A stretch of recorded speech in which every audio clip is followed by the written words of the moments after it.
श्री स्वामी समर्थ. जय माता लक्ष्मी. नमस्कार मंडळी. मार्गशीर्ष महिन्याला कालपासून सुरुवात झाली आणि मार्गशीर्ष महिन्यातला पहिला गुरुवार आलेला आहे. पहिला गुरुवार जो आहे त्या दिवशी प्रत्येक महिलेला उत्सुकता असते की माता लक्ष्मीचं स्वागत आपण कशा पद्धतीने करणार आहोत किंवा मग कधी करावं, कसं करावं. तर बघा, आजच्या व्हिडिओमध्ये मी तुम्हाला पूजा कशी करावी हे अजिबात सांगणार नाही, कारण ते तुम्हाला सर्वांना माहीत आहे. पण आजच्या व्हिडिओमध्ये मी तुम्हाला अशा काही टिप्स देणार आहे, अशा काही गोष्टी सांगणार आहे, त्यामुळे नक्कीच माता लक्ष्मी आपल्या घरावरती प्रसन्न होते, माता लक्ष्मी आपल्या घरामध्ये प्रवेश करणार आहे. तर बघा, परवा आलेला आहे मार्गशीर्ष महिन्यातला पहिला गुरुवार. आणि मार्गशीर्ष महिना म्हटलं की देवीला नैवेद्य कुठला दाखवू, देवीचं स्वागत कसं करू, उपवास कसा करू, व्रत कसं करू, असे बरेच प्रश्न महिलांना असतात. तर या गोष्टी ज्या आहेत त्या व्यवस्थितरित्या कशा करायच्या हे तुम्हाला माहीतच आहे. पण आता बघा, नैवेद्यामध्ये सुद्धा एक गोष्ट करा, आवर्जून करा, ती माता लक्ष्मीला अतिशय प्रिय आहे. ती गोष्ट तुम्ही नक्की बनवा आणि माता लक्ष्मीला त्याचा नैवेद्य संध्याकाळच्या वेळी दाखवायचा आहे. तर सुरुवात करूया सकाळपासून. गुरुवार म्हटलं की प्रत्येक महिलेची एक लगबग सुरू असते. सकाळी लवकर उठायचं, आंघोळ करायची, ब्रह्ममुहूर्तावरती आंघोळ करून ज्या महिला घरी असतील किंवा मग बऱ्याचशा ऑफिसला जात असतील तरीसुद्धा सकाळीच देवीची पूजेची मांडणी करून जायची. तर हे प्रत्येकीचं ठरलेलं असतं मार्गशीर्ष महिन्यातल्या गुरुवारी.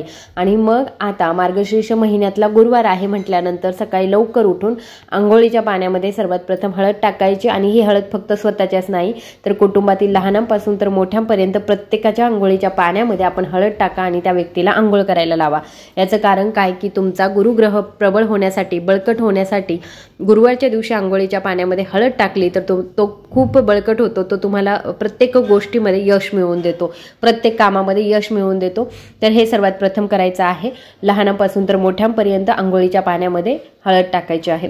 दुसरी गोष्ट, आता तुम्ही कुठे जाणार? मुख्यद्वारावरती आपण पाणी शिंपडतो, आपलं मुख्यद्वार स्वच्छ करतो. गुरुवारचा दिवस आहे, गुरुवारच्या दिवशी स्वच्छता जास्त करायची नसते, पण आपला मुख्यद्वार जो आहे तो साफ करून घ्यायचा. थोडंसं पाणी जे आहे ते टाकायचं, शिंपडायचं, थोडंसं पुसून घ्यायचं तिथे वाटल्यास, आणि हळदीचं लेपन करायचं, रांगोळी काढायची. या सर्व गोष्टी आपण करणारच आहोत. आता सर्वात महत्त्वाची गोष्ट, तुम्ही जिथे लक्ष्मीची स्थापना करणार आहात किंवा मग जिथे तुमचा पाठ मांडणार आहात तर त्या ठिकाणापर्यंत तुम्हाला, मुख्यद्वारातून तर त्या ठिकाणापर्यंत तुम्हाला लक्ष्मीची पावलं काढायची आहे. ही लक्ष्मीची पावलं कशी काढायची आहे हे मी तुम्हाला सांगते. तर बघा, गुरुवारचा दिवस आहे, तुम्ही फरशी पुसत नसाल. काही जणींकडे पुसतात, काही जणींकडे नाही पुसत, ज्याचा त्याचा तो मांडण्याचा भाग आहे. पण बरेचसे जण जे आहे ते गुरुवारची फरशी पुसत नाही आणि त्याचबरोबर गुरुवारचे केस सुद्धा धुत नाहीत. तर बघा, एक झाडू तुम्ही मारू शकता, झाडू मारून घ्या. आणि शक्य असेल तर बुधवारच्या दिवशी संध्याकाळच्या म्हणजे 4-5च्या दरम्यानच आपलं घर जे आहे ते स्वच्छ करून ठेवा. लहान मुलं नसतील तर घर अजिबात खराब होत नाही, पण लहान मुलं असतील तर मग घर खराब होतं. तर सकाळच्या वेळी तुम्ही थोडासा झाडू जो आहे तो मारून घ्या. तुम्हाला सकाळची पूजेची मांडणी करायची असेल तर सकाळची, किंवा मग तुम्ही संध्याकाळी करणार असाल तर संध्याकाळी सुद्धा तुम्ही ही गोष्ट करू शकता. माता लक्ष्मीच्या स्वागतासाठी काय करायचं आहे, आपण आपल्या मुख्यद्वारापासूनच आपल्याला ही सुरुवात करायची आहे. कुंकवाचं पाणी करायचं आहे. या कुंकवाच्या पाण्यामध्ये आपल्या हाताच्या ठशांनी, म्हणजे आपले हात आपण मूठ बांधल्यानंतर जे खालच्या बाजूचा जो भाग असतो त्याने लक्ष्मीची पावलं काढली जातात. आपल्या सर्वांना माहीत आहे, बऱ्याच महिलांनी हे केलं सुद्धा असेल. तर असे कुंकवाचं पाणी करायचं आणि त्याच्यामध्ये आपले हात जे आहे ते बुडवायचे. आणि आपल्या मुख्यद्वारापासून तर आपण जिथे लक्ष्मीची पूजा मांडतो तिथपर्यंत आपल्याला हे हात जे आहे ते उमटवत आपल्या फरशीवरती यायचं आहे. लक्ष्मी ज्या पद्धतीने आपल्या घरामध्ये प्रवेश करते तर त्याच पद्धतीने हे ठसे जे आहे ते आपल्याला उमटवायचे आहे आणि त्याच्यावरती आपल्याला हळद कुंकू अर्पण करायचं आहे. जास्त केले नाही तरी चालेल, लांब स्पेस दिली तरी सुद्धा चालेल, पण हळद कुंकू त्याच्यावरती टाकायचं आहे. ज्या पद्धतीने लक्ष्मी आपल्या घरामध्ये येते त्याच पद्धतीने आपल्याला ही पावलं काढायची आहे. याचं कारण काय ते सुद्धा सांगते. लक्ष्मीला स्वच्छता, प्रसन्नता खूप आवडते. दिवाळीमध्ये सुद्धा आपण लक्ष्मीची पावलं जी आहे ती काढत असतो, त्यावेळी आपल्याला किती प्रसन्न वाटतं, त्यावेळी खरंच माता लक्ष्मी आपल्या घरामध्ये येते. तर याच पद्धतीने तुम्ही, मार्गशीर्ष महिन्यातला पहिला गुरुवार आहे तर मग ही गोष्ट जी आहे ती आवर्जून आपल्याला करायची आहे. आणि ही पावलं जी आहे ती कुठपर्यंत घेऊन जायची, तर आपल्याला तिथपर्यंत ही पावलं घेऊन जायची जिथे तुम्ही लक्ष्मीच्या म्हणजे मांडणी करणार आहात, जिथे तुम्ही पाठ मांडणार आहात.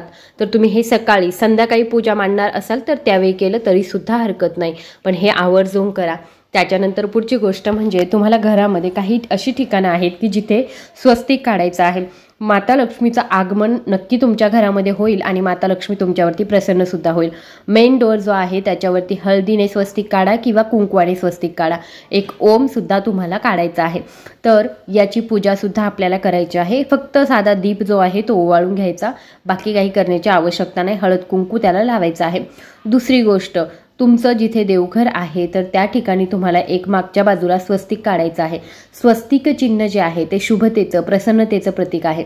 त्याच्यामुळे तुमच्या घरामध्ये पैसा येतो, शुभता येते, प्रसन्नता येते, सकारात्मकता येते. त्याच्यानंतर तिसरं स्वस्तिक जे आहे, आपली तिजोरी. बघा, बरेच जण सगळ्या गोष्टी करतात पण तिजोरीकडे कधी लक्ष देत नाही. म्हणजे पैसा यायला हवा आहे पण तिजोरी कधी स्वच्छ राहत नाही किंवा व्यवस्थित ठेवलेली राहत नाही.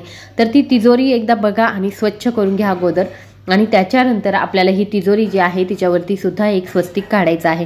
तिथे पैसा राहावा, पैसा त्या तिजोरीमध्ये जमा होत राहावा असं वाटत असेल तर सर्वात प्रथम तिजोरीवरती एक स्वस्तिक काढा. त्याच्यानंतर चौथं जे स्वस्तिक आहे ते आपल्याला काढायचं आहे स्वयंपाकघरामध्ये. बघा, स्वयंपाकघरामध्ये अन्नपूर्णा मातेचा वास असतो. आपल्या किचनमध्ये आपला जिथे गॅस असतो तर तिथे आपल्याला समोरची जी भिंत असते तर त्या भिंतीवरती आपल्याला एक स्वस्तिक जे आहे ते काढायचं आहे. आणि आपला गॅस जो आहे त्याच्यावरती सुद्धा एक स्वस्तिक काढायचं आहे. गॅसची पूजा करायची आहे.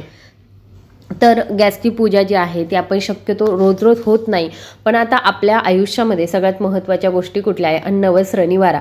तर याच्यामधलं अन्न जे आहे, अन्नपूर्णा मातेची कृपा तुमच्यावरती असेल तर तुमच्या घरामध्ये भरपूर अन्नधान्याचा साठा जो आहे तो राहतो, किंवा मग तुमच्या घरामध्ये भरपूर अन्न जे आहे ते पुरतं, किंवा कितीही व्यक्ती येऊ तुमच्या घरामध्ये जेवायला, त्यांना तुम्ही जे बनवाल ते चविष्ट बनतं, त्याने आरोग्यसुद्धा चांगलं राहतं.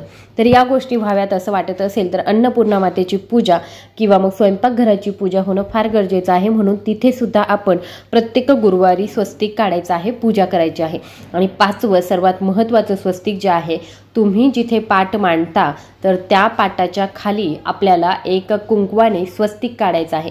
तुम्ही सकाळी मांडणी करत असाल सकाळी काढा, संध्याकाळी मांडणी करत असाल तर संध्याकाळी काढा, पण तिथे आवर्जून स्वस्तिक काढायचं आहे. स्वस्तिकमध्ये 4 बिंदू आणि 2 बाजूंना 2 रेषा ज्या आहेत त्या आवर्जून द्यायच्या आहे. त्याच्यावरती हळद कुंकू अर्पण करायचं आणि त्याच्यानंतर आपण त्याच्यावरती पाट ठेवायचा आणि मग आपली पूजा जी आहे ती मांडायची आहे. अशा पद्धतीने जर तुम्ही लक्ष्मी मातेचं स्वागत केलं तर बघा, तुमच्या घरामध्ये सुख समृद्धी जी आहे ती भरभरून ओसरणार आहे. आय होप ही माहिती तुम्हाला आवडली असेल तर जास्तीत जास्त महिलांपर्यंत नक्की शेअर करा. चॅनलवर नवीन असाल तर चॅनलला सबस्क्राईब करा. धन्यवाद.